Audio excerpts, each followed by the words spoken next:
Et oui, abstention haute prévue dimanche. En 2017, au second tour, il y avait eu 25,44% d'abstention et 11,52% de votes blancs et nuls.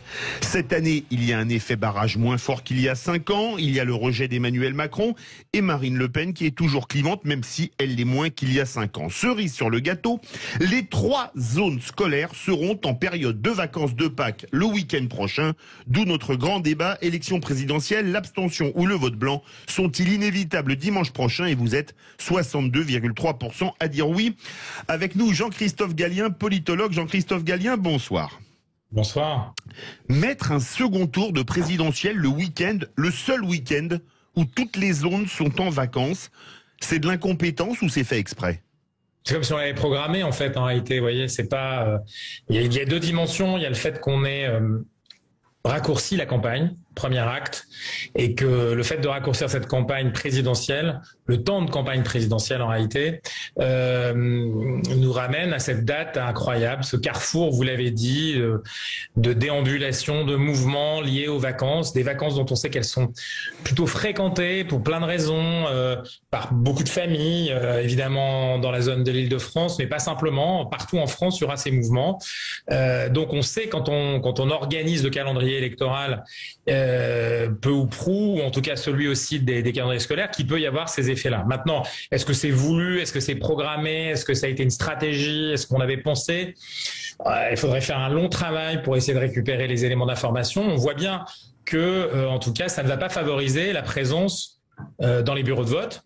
Et donc l'expression, j'affirme cette notion, l'expression électorale, qu'elle soit pour l'un ou pour l'autre, ou qu'elle soit aussi une expression de « je ne veux pas » de ce qui nous est proposé. Philippe Bilger. Je me demande parfois, Jean-Christophe, si de la part même des organisateurs des élections, même les plus importantes, ils n'éprouvent pas eux-mêmes une sorte de lassitude démocratique. Je veux dire par là que, est-ce qu'ils ne perçoivent pas, à force, également une sorte de désaffection de ce qui pourtant est le socle de toute démocratie authentique. Et le deuxième élément sur quoi j'aimerais avoir votre avis, en ce qui me concerne, je suis de plus en plus choqué par le fait que l'abstention pourra apparaître, alors qu'à mon sens, elle représente véritablement une démission civique plus importante dans l'option qu'elle propose que par exemple le vote blanc qui n'est pas reconnu à l'heure actuelle. Je trouve que cette injustice est assez choquante. Qu'en pensez-vous? Jean-Christophe Gallien. On a eu ce débat il me semble, il y a une semaine ou il y a 2 semaines sur effectivement qu'est-ce que c'est la surface, la géographie de l'expression électorale. C'est vrai qu'en France, par le fait même que le vote n'est pas obligatoire, il y a d'autres pays, on l'a dit, en Belgique, en Australie, où il y a la coexistence d'un vote obligatoire, c'est un devoir, et donc on peut être sanctionné, et parallèlement, on reconnaît l'idée qu'on peut dire je ne veux pas de ce qui nous est présenté. C'est-à-dire qu'on peut non pas s'abstenir, mais ne venir voter et dire reconnaître le vote blanc ou nul dans une expression qui pour le coup est importante. Et ça c'est un point sensible. Ici, effectivement en France, l'acte de ne pas venir peut aussi exprimer qu'un quart de cette France potentiellement électorale ne veut pas de l'offre qui est politiquement présentée à cette élection. Et là, c'est depuis le premier tour, mais c'est aussi au deuxième tour. Et je sais que c'est difficile de revenir en arrière, mais rappelons-nous des régionales où nous avons eu une abstention très forte dans un contexte de Covid, et parallèlement au même moment, quasiment, dans des pays très voisins, l'Espagne et l'Allemagne, qui certes ont des processus de décentralisation plus affirmés que les nôtres, on avait, là où en France on avait 16-20% de participation, au même moment, dans les mêmes élections, on avait entre 55 et 70% de participation dans des pays très voisins. Donc ça pose une question aussi sur notre comportement d'électeur à nous, mais il faut absolument le revendiquer, l'idée même que l'offre politique à un moment donné, elle peut ne pas séduire, c'est un acte de vente, cet acte de vente ne trouve pas sa demande, en tout cas la demande politique qui peut s'associer.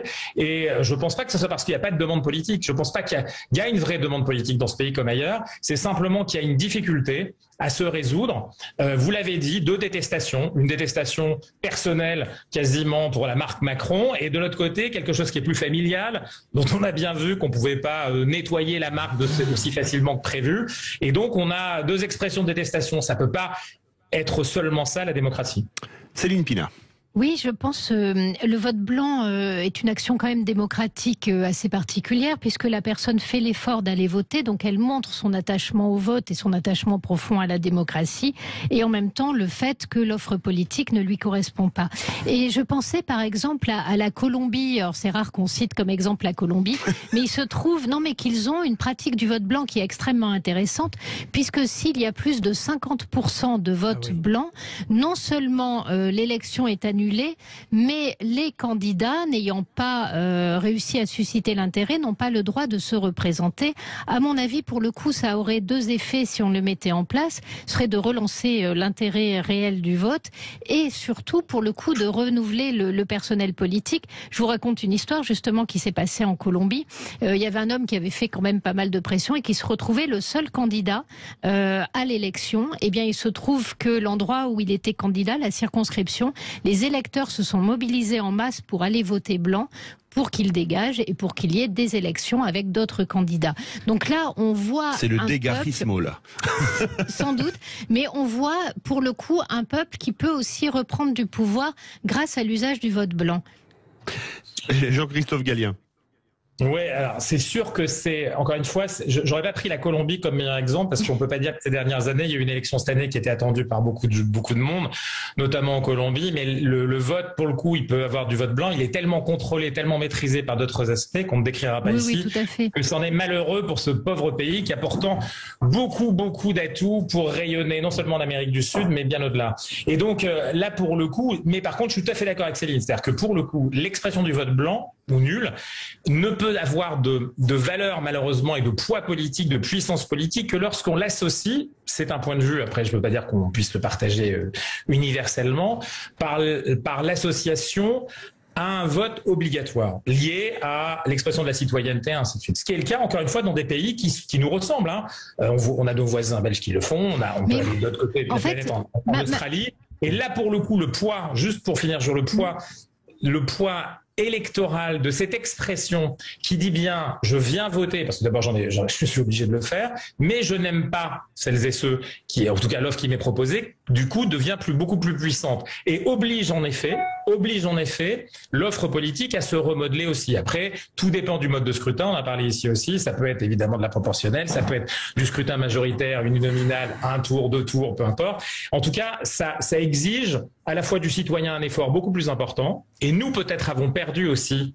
Alors ce qu'on peut dire c'est les vacances, oui, ok c'est les vacances, mais il y a un moment qui tous les 5 ans est le moment où on purge les artères démocratiques de ce pays.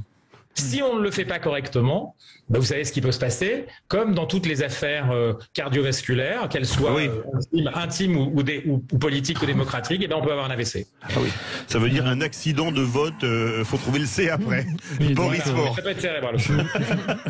Je vis en Belgique depuis 11 ans et donc j'y vote en tant que citoyen européen aux élections locales. Alors c'est vrai que, et je vois ce qui se passe aux élections fédérales, donc là où le vote est obligatoire. En fait, voilà, c'est vrai que je suis d'accord avec vous dans le sens c'est une piste possible. En revanche, je tiens à apporter une nuance. C'est vrai que ça ne remplace pas pour autant le vote d'adhésion. Je pense que dans le problème dans la baisse de l'abstention, il y a effectivement les techniques électorales, il y a le calendrier, mais il y a l'offre politique. Et on le voit en Belgique, il y a une crise profonde aussi en Belgique liée à l'offre et aux modalités aussi de constitution des gouvernements, puisqu'ils sont pas du tout, comme on le sait, dans le système qui est le nôtre. Et puis là-bas, il y a les Flamands, il y a les Wallons, c'est un peu compliqué. C'est compliqué, avec effectivement des coalitions avec plusieurs partis et qui pour un même parti socialiste, il y a les partis socialistes par exemple wallons et flamands, donc c'est vraiment terrible.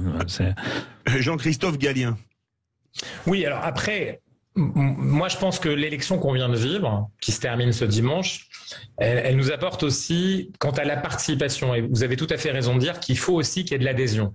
C'est terrible quand on le disait tout à l'heure, quand on est en train de se déplacer Et je suis assez surpris de l'entendre entre deux tours, entre deux détestations. Laquelle je vais la moins détester. Vous voyez ce que je veux dire? C'est quelque chose qui me fait peur. Alors, il y a forcément, pour dire, par rapport à ça aussi, de l'adhésion. Chacun des deux a provoqué de l'adhésion, notamment au premier tour. Et je crois que ça, il faut quand même le garder en mémoire. C'est important. Mais pour qu'il y ait plus d'adhésion, il faut aussi qu'il y ait plus de politique. Pour qu'il y ait plus de politique, il faut qu'il y ait plus de points de contact. Il faut qu'il y ait plus d'exposition.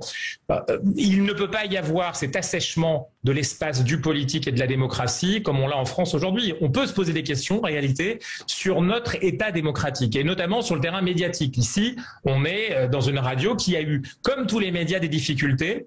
Lorsqu'on était dans un temps particulier, c'est le temps électoral, où on doit libérer l'expression. Au contraire, ici, on avait l'impression que même lorsqu'on évoquait à un moment donné le nom des candidats, on rentrait dans une comptabilité d'exposition médiatique qui était incroyable. Ça n'est pas digne. De l'autre côté, dans la rue, vous n'avez plus rien parce que vous n'avez plus de moyens. Vous pouvez plus faire de publicité politique. On laisse donc un espace totalement non contrôlé qui est celui de l'espace digital et des réseaux sociaux. Là, en toute liberté, la possibilité pour demain, parce que ça n'a pas été beaucoup fait cette fois-ci, d'activer la réalité de la communication politique électorale. C'est pas un gros mot. La communication, c'est un échange entre un émetteur et un récepteur et ensuite on continue à converser.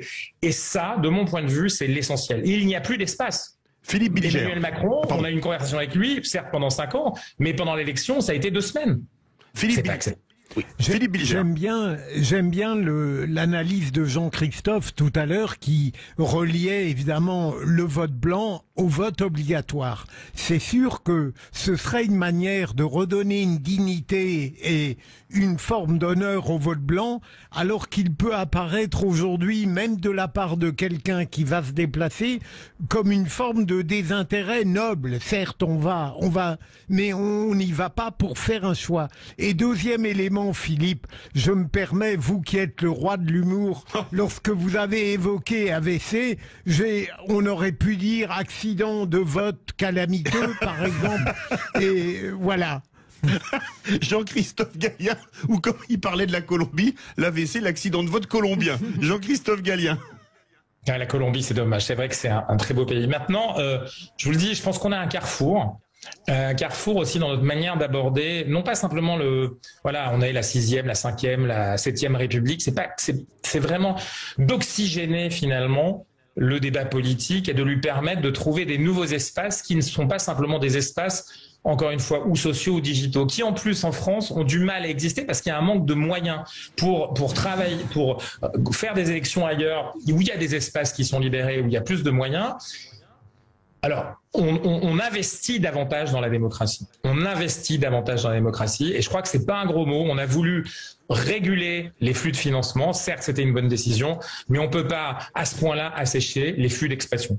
Les vraies voix, 18h44, notre grand débat, élection présidentielle, l'abstention ou le vote blanc sont-ils inévitables dimanche prochain? Vous êtes 61,5% à dire oui. On remercie Jean-Christophe Gallien qui doit nous laisser. On se retrouve avec les vraies voix pour continuer le débat dans quelques instants. Les vraies voix Sud Radio, 17h-20h, Philippe David. Retour des vraies voix avec Philippe Bilger, Céline Pina, Boris Faure. Notre grand débat, s'il vous plaît, on a repris. L'abstention ou le vote blanc sont-ils inévitables dimanche prochain? Vous êtes 61,5% à dire oui. Vous vouliez réagir, Céline Pina? Oui, je disais aussi qu'un des soucis de forte abstention et d'un fort vote blanc, c'est aussi la question de la légitimité. C'est-à-dire qu'il est évident que même mal élu, un homme politique, son élection est toujours légale. Mais la question, c'est son influence et le poids que ces décisions vont avoir sur le pays. Et si vous êtes élu par défaut ou avec énormément de gens qui ne participent pas, regardez dans certaines élections, on a plus de 50% d'abstention. À ce moment-là, la voire question, plus dans certaines élections partielles, 80%. La question se pose de votre impact et de votre légitimité. La légitimité n'a rien à voir avec la légalité, c'est finalement la force d'influence que vous possédez et le fait que vous soyez ressenti comme étant capable d'agir par votre environnement. Et là, on a un vrai souci de légitimité qui peut se poser. Aujourd'hui déjà, sur la présidentielle, élection reine, on a 25% d'abstention au premier tour. C'est quand même un quart de la population qui décide de s'en laver les mains ou qui décide que les propositions politiques ne lui conviennent pas. C'est un vrai problème, surtout quand on a un effet vote utile dès le premier tour qui remet en cause la question de l'adhésion. Parce que quand vous votez utile, le problème c'est que vous n'adhérez pas vraiment. Boris Faure, Oui, je trouve que le jour de l'élection, on récolte ce qu'on a semé. Et malheureusement, c'est vrai que la promesse qu'avait faite Emmanuel Macron il y a 5 ans de renouveau finalement de la vie démocratique, je crois que cette promesse-là a échoué. On le voit d'ailleurs au niveau des résultats qui ont été obtenus par La République En Marche sur les élections locales, régionales, etc. Et il a aussi échoué pour régénérer la démocratie sociale. On n'en parle jamais parce qu'on est tous obsédés par la vie politique, mais la vie syndicale dans notre pays est très forte et un lieu de structuration en fait de la pensée politique, des suffrages. Et je crois que voilà, ça sera une élection qui de toute façon restera décevante. Et je voudrais vous poser une question à tous. Il y a 5 ans pour le second tour, c'était le record. 11,52% de bulletins blancs et nuls. Philippe Bilger, est-ce que vous imaginez plus de 11,5% de bulletins blancs et nuls cette année, ce qui serait vraiment, alors là, vraiment énorme? Il me semble que ce serait tout à fait possible, même si évidemment, Philippe, vous savez que je ne suis pas un politologue averti. Oh si. Non, mais vraiment, je crois qu'on pourrait avoir davantage, parce que peut-être y aurait-il de la part de ceux qui voteraient blanc, par exemple, ou nul, une volonté explicite de montrer une opposition politique au choix qui leur est proposé. Il me semble qu'aujourd'hui, le vote blanc tel qu'il se dessine pourrait apparaître comme la solution désespérée pour une démocratie qui ne propose pas à nouveau un duo satisfaisant pour un pourcentage suffisant de Français. Je dis pas que je le souhaite, hein, entendons-nous, mais ça peut être, votre question peut appeler une réponse positive. Céline Pina. Moi, je suis plutôt d'accord avec Philippe Bilger, mais je trouve quand même il y a quelque chose qui m'étonne beaucoup dans cette élection, c'est la violence que subissent les gens qui disent qu'ils veulent voter blanc et qui disent qu'ils voteront blanc parce qu'ils pensent que l'offre politique ne leur convient pas. Ils se font littéralement agonir d'injures et traiter de traîtres par les deux côtés, par les deux fans des candidats en puissance, si je puis dire. Ce que je trouve assez dramatique parce que dans le fond, le droit de ne pas choisir est un droit démocratique. Il n'y a qu'en guerre civile que vous n'avez pas le choix du non-choix. En guerre civile, si vous ne choisissez pas, vous êtes une victime des deux côtés. Donc normalement, c'est une preuve aussi, j'allais dire, d'apaisement démocratique que d'admettre parfois que des gens puissent refuser de voter et faire passer un message par le biais du vote blanc. Aujourd'hui, on subit une pression énorme quand on déclare vouloir voter blanc et je trouve ça aussi inquiétant. Oui, je veux être très prosaïque, mais c'est vrai qu'on n'a pas parlé de la météo et on sait qu'en ce moment c'est important et j'ai l'impression quand même que la pluie va arriver dimanche. C'est ce que dit Rémi André et il ne se trompe jamais en termes de météo. Et ça aura, en tout cas, peut-être pas sur le vote blanc, mais en tout cas sur le taux de participation, une influence certaine parce que les gens seront peut-être moins en vacances, moins loin de l'urne et donc plus de nature à se mobiliser peut-être un peu plus. Pour vous, je vous posais une question à tous les trois rapidement. Est-ce que peu de participation au second tour, ça voudrait dire peu de participation aux législatives? Philippe Bilger. Peut-être pas dans la mesure où... Est-ce que le relatif désintérêt de l'élection présidentielle ne serait pas peut-être la prise de conscience à rebours de l'importance pour le quotidien des élections législatives? Est-ce que peut-être que le désintérêt pour le haut révélerait en définitive peut-être une appétence, sinon pour le bas, je ne me le permettrai pas, en tout cas pour le prosaïque, le quotidien et le pragmatique. Pourquoi pas après tout? Verdict sur Twitter, l'abstention ou le vote blanc sont-ils inévitables dimanche prochain? Vous êtes 61,3% à dire oui.